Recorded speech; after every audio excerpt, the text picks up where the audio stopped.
À quoi sert la réincarnation si on perd la mémoire? À quoi sert l'histoire si les oligarques financent les guerres constamment?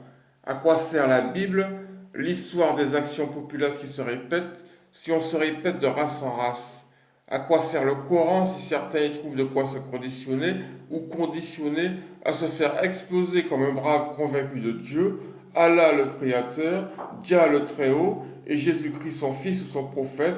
En fait, qui peut nous, qui peut vous convaincre des écrits dits saints tournés par prédication, donc empathie, pour une influence paranormale à pouvoir croire l'incroyable? Qui peut vous convaincre des écrits saints subliminales à vous faire en ordre manipulateur quand vous avez un certain niveau scolaire et de lecture universellement reconnu par toutes les universités qui ont formé les politiques et les ingénieurs? De toute façon, quand intervient le libre arbitre dans une société? En fait, jamais. Quand intervient le libre arbitre dans une société, dans une cité, dans un quartier, dans une famille, dans un couple homme-femme? Jamais. Tout est en code de conduite.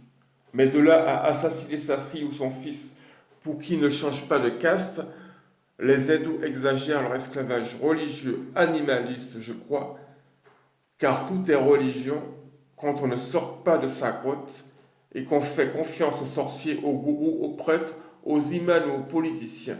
Car oui, les imams sont des politiciens de l'âme qu'ils savent faits par Dieu pour croire l'incroyable.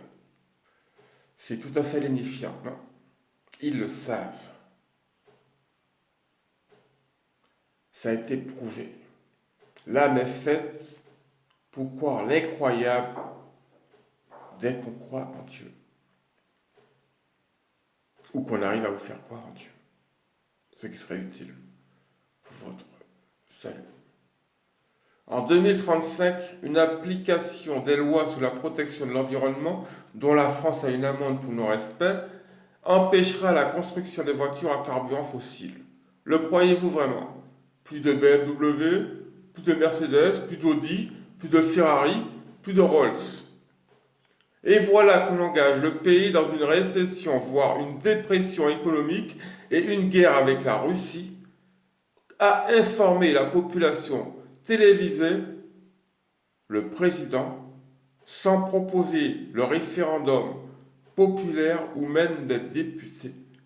Il faut s'attendre à se priver du gaz russe, du pétrole russe, du manque d'énergie, du manque de carburant, du manque de produits sous-traités en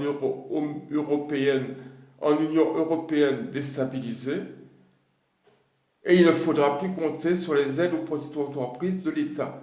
Donc il y aura donc licenciement et augmentation du chômage, et le PIB va diminuer puisque les entrepreneurs ne pourront pas mettre de l'essence dans le carburant de leur véhicule pour aller travailler ou pour transporter les marchandises de chantier. Sur ce,